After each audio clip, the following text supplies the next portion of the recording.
இன்றைக்கி பார்த்தீங்கன்னா காளான் கிரேவி செய்ய போகிறேன். இப்படி ஒரு பாக்கெட் காளான் எடுத்து வெட்டி வச்சுக்கோங்க. தேவையானவர்கள் பார்த்தீங்கன்னா ஒரு பெரிய வெங்காயம், கொஞ்சம் இஞ்சி, ஒரு 4 பல் பூண்டு, மறுபடியும் தாளிக்கிறதுக்கு ஒரு பெரிய வெங்காயம், ஒரு தக்காளி, கருவேப்பிலை, கொத்தமல்லி தழை. தாளிக்கிறதுக்கு பார்த்தீங்கன்னா கல்பாசி, கொஞ்சம் சோம்பு, ஒரு ஏலக்காய், ஒரு பட்டை, பிரிஞ்சலை, அன்னாச்சி பூ. பார்த்தீங்கன்னா அரைக்கிறது பார்த்தீங்கன்னா இந்த ஒரு வெங்காயத்தையும் இஞ்சியும் பூண்டையும் அரைச்சிக்குங்க. தக்காளி தனியாக அரைச்சிக்குங்க. அரைச்சிட்டு அப்புறம் எப்படி செய்யணும் காமிக்கிறேன். அடுப்பு பற்ற வச்சுக்கோங்க. அரைச்சாச்சு. தக்காளி வெங்காயம்லாம் அரைச்சாச்சு. எண்ணெய் ஊற்றிக்கங்க.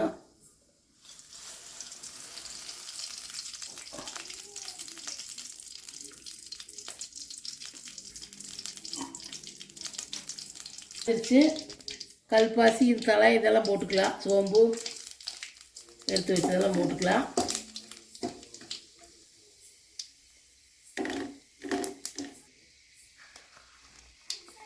வெங்காயம் போட்டுக்கலாம். அதோட ஒரு பச்சை மிளகாய் சேர்த்திங்க.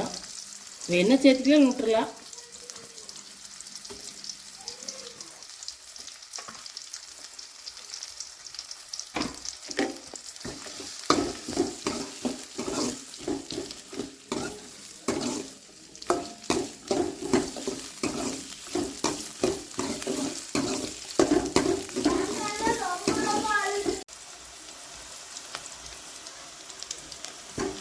இந்த மாதிரி வணக்கிங்க. பொன்னிறமாக வெங்காயத்தையும் ஒரு பச்சை மிளகாயும்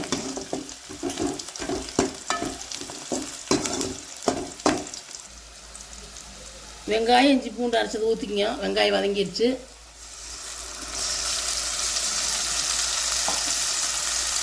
சிம்மில் வச்சு பச்சை வாசம் போகிற வரைக்கும் வணக்கிங்க.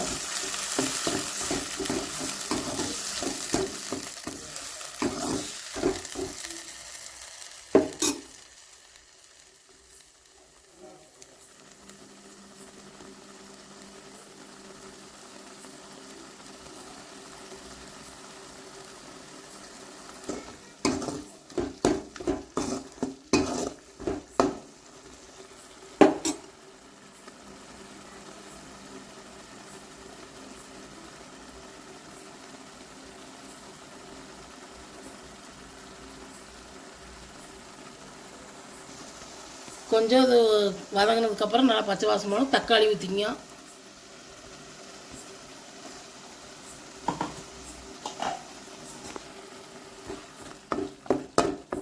இது நல்லா பச்சை வாசம் போக வரைக்கும் நல்லா ஓட்டிங்க. தக்காளி ஒரு 5 நிமிஷம்.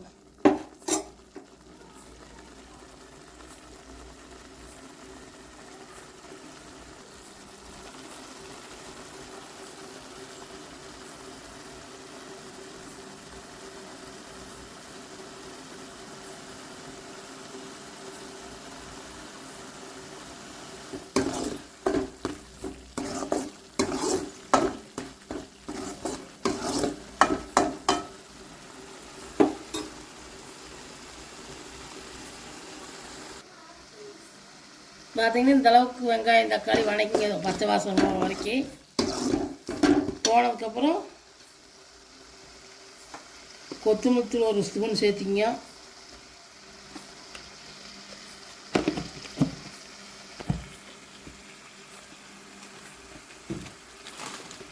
மிளகாத்தூள் காரத்துக்கு ஏற்ற மாதிரி.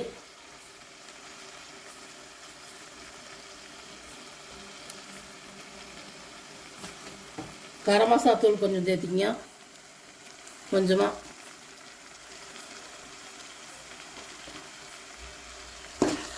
மஞ்சத்தூள் கொஞ்சம் சேர்த்திங்க. ஒரு 1/2 ஸ்பூனு.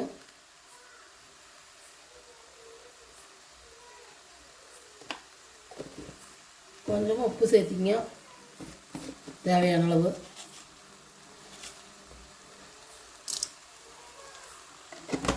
பார்த்தீங்கன்னா கொஞ்சம் தண்ணி ஊற்றிக்கலாம். 1 டம்ளர் தண்ணி. இதெல்லாம் ஊற்றி எண்ணெய் பிரிஞ்சு வரட்டு. பச்சை வாசனையெல்லாம் நல்லா போய் அப்புறம் கேளான் போட்டுக்கலாம்.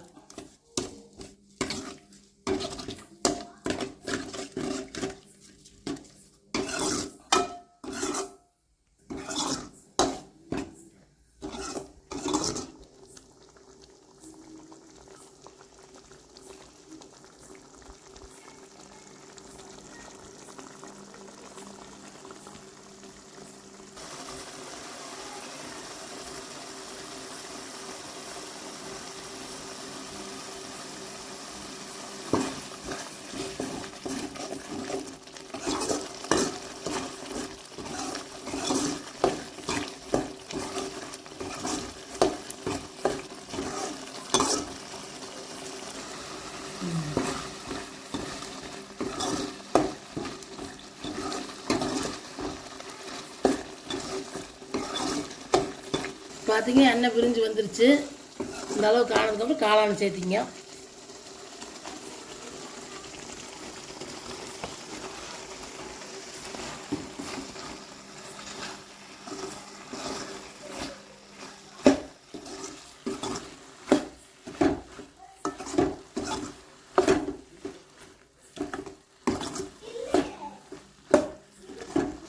நீ காளான் வேகிட்டு தண்ணி ஊற்றினா தண்ணி கொஞ்சம் ஊற்றிக்கலாம்.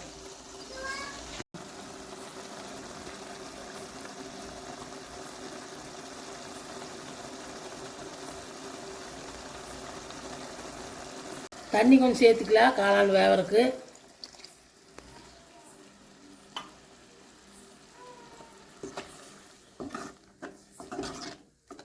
மூடி வச்சிடலாம். வேகிட்டு வந்ததுக்கப்புறம் எப்படி இருக்குன்னு காமிக்கிறேன். அளவுக்கு வெந்துக்கணும்.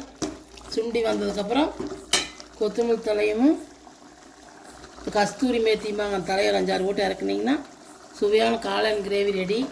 பார்த்தீங்கன்னா சப்பாத்திக்கு சாப்பிட்லாம், சாப்பாட்டுக்கு சாப்பிட்லாம், தோசைக்கு சாப்பிட்லாம், இட்லி கூட சாப்பிட்லாம். நல்லாயிருக்கு. நீங்களும் உங்கள் வீட்டில் செஞ்சு பாருங்க. இந்த வீடியோ பிடிச்சிருந்தா சப்ஸ்கிரைப் பண்ணுங்கள், கமெண்ட் பண்ணுங்கள், ஷேர் பண்ணுங்கள்.